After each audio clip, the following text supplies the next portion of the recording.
साथियों, जैसा कि आप देखते हैं कि आज 86% जो हमारा समाल और मीडियम या लघु मध्यम वर्ग का एक किसान वर्ग रह गया है, जिसके पास 5 एकड़ से नीचे ज़मीन है, और 14% वो धनाढ्य किसान हैं जो बड़े ज़मींदार हैं। तो 86% जो किसान जिनके पास छोटी बहुत जोत है, वो अपनी खेती के साथ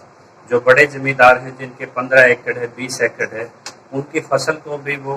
रेंटल फार्मर्स के तौर पे या अनुबंध के फार्मर तौर पे, या अपनी भाषा में कहें कि माल बटाई के आधार पे जिसको खेती का काम करते हैं।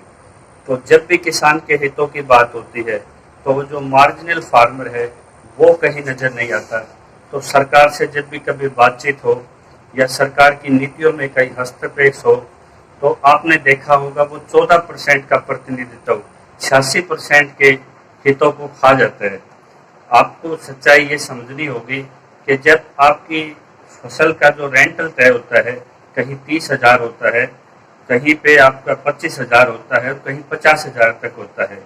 मैं पूछना चाहता हूँ अपने किसान साथियों से, ये किस संस्था से,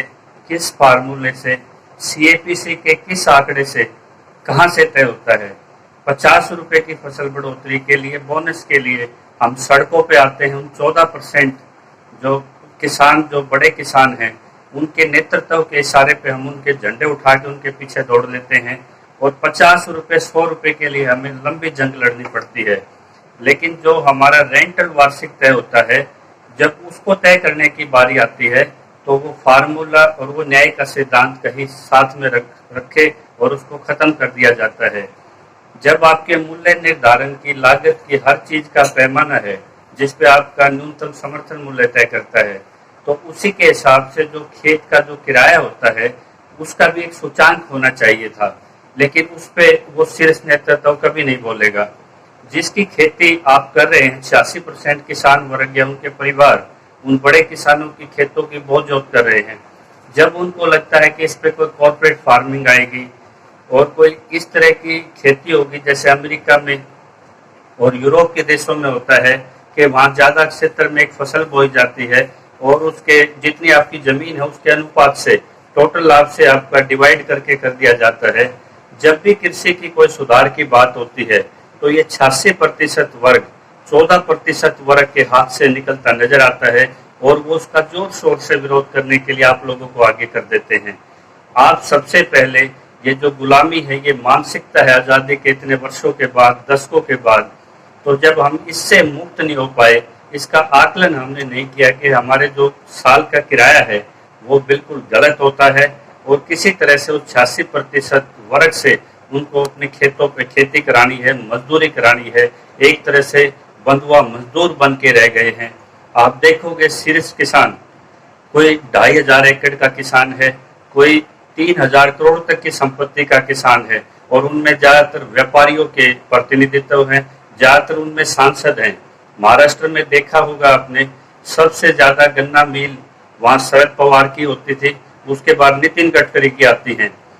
बड़े किसानों की जमीनों को सिंचाई योजनाओं के लिए, उनके फसलों के उत्पाद के लिए स्कीम उनको टारगेट करके बनाई जाती है, और जो छोटा किसान है उसको बार बार कभी ड्रॉट के नाम पे, कभी नुकसान के नाम पे, उसको कभी इस पोजीशन पे नहीं रखा जाएगा कि वो अपना हिसाब किताब कर ले या उसकी आर्थिक हालत भी कभी सुधर जाए, क्योंकि वही लोग सत्ता में हैं जो बड़े किसान हैं। और जो 86% के नाम पे वो किसान प्रतिनिधित्व जितने भी बड़े संगठन है, चाहे उसमें भारतीय किसान यूनियन है या अन्य संगठन है, उनके प्रतिनिधि जब भी कोई जमीन पे आंदोलन उठता है,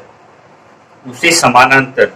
जब चुनाव का समय आता है तो किसानों के साथ जितने भी अत्याचार होते हैं, उनके संघर्ष होते हैं, जब वो गैर किसान या किसानों के सहयोगी आम जनता तक ये परसेप्शन जाता है कि किसानों के साथ लूट है, किसानों के साथ सरकार न्याय नहीं कर पा रही, तो उसको एक कलम से, एक परसेप्शन से, एक प्रोपेगेंडे से खत्म करने के लिए, जैसे अभी हरियाणा में वर्चुअल रैली हुई है, इसी तरह चुनाव से पहले रैली होती है, और किसान संगठनों के प्रमुख को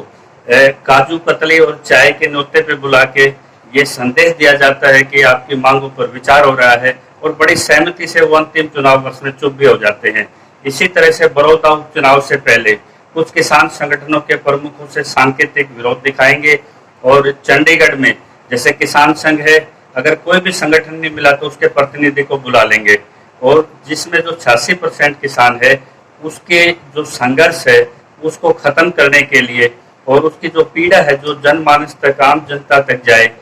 किसान का आंदोलन उस दिन सफल होगा जो किसान का उत्पाद उसकी थाली में रख के जो खाना खाता है, चाहे कोई राष्ट्रपति है, चाहे कोई वैज्ञानिक है, चाहे कोई जज है, जब ये सोचे कि इस थाली में अन्न पैदा करने वाले के घर में भी अन्न होना चाहिए, इसका परिवार भी भूखा ना हो, ये किसान आत्महत्या ना करे, जब उसकी संवेदना किसान के साथ जुड़ जाएगी, निश्चित तौर पे किसी भी सरकार को बाध्य होना पड़ेगा। बस उसके परसेप्शन को रोकने के लिए किसान के अंदर से 14% किसान का जो मैं बार बार कह रहा हूँ, ये प्रतिदिन निकल के जाता है। 86% किसान नेतृत्व के कपड़े पहन के जाता है। तो जब भी किसान नेतृत्व आपके पास आए तो सीधा सा सवाल पूछिए कि आपके पास जमीन कितनी है, आपके संसाधन कितने हैं, आपकी राजनीतिक पृष्ठभूमि कितनी है, क्योंकि जो पीड़ित किसान है वही पीड़ित किसान की लड़ाई लड़ सकता है। इसी तरह से जमीन अधिग्रहण के मामले में देखा होगा आपने, बड़े बड़े नेता निकल के आते हैं और ये आश्वासन करते हैं वो दिल्ली तक के दरबारों में जाके कि जहां हम आंदोलन के नाम का एक डमरू बजाएंगे, किसानों को हम अपने आसपास चुंबक की तरह जोड़ देंगे और आपकी स्कीम को हम बिल्कुल आराम से निकाल देंगे, आपके अधिग्रहण प्रक्रिया में कहीं कोई दिक्कत नहीं आएगी। बड़े बड़े वकील होने के दावे होते हैं, बड़े बड़े सरकारों में उनके संपर्क होने के दावे होते हैं, लेकिन हर चीज का पता होते हुए ब्यूरोक्रेसी चुप रहती है और ये नेतृत्व कहीं किसान के साथ खड़ा ना होके और लास्ट में जो दोष सारे किसान पे छोड़ दिए जाते हैं। तो पीड़ित को अपनी लड़ाई खुद लड़नी होगी और सहयोग आप उसमें सभी का ले सकते हैं, लेकिन जब नेतृत्व की बात आए,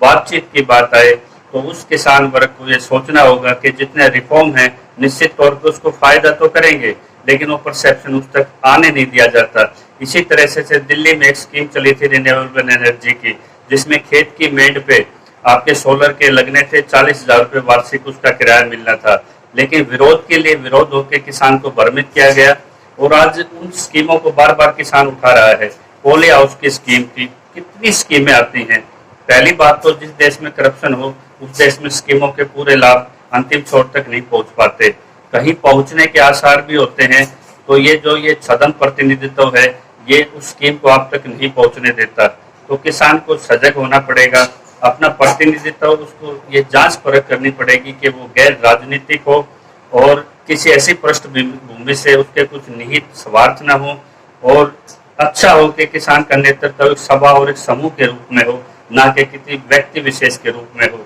जिस दिन किसान ने अपना हिसाब लगा लिया उसी दिन किसान का रास्ता खुल जाएगा, क्योंकि आपको तो सिर्फ अपने साथ अपने जनमानस को, इस देश की आम जनता को जोड़ना है और इस कार्य को सबसे ज्यादा हमारे पत्रकार साथी कर सकते हैं। खबर को किस एंगल से,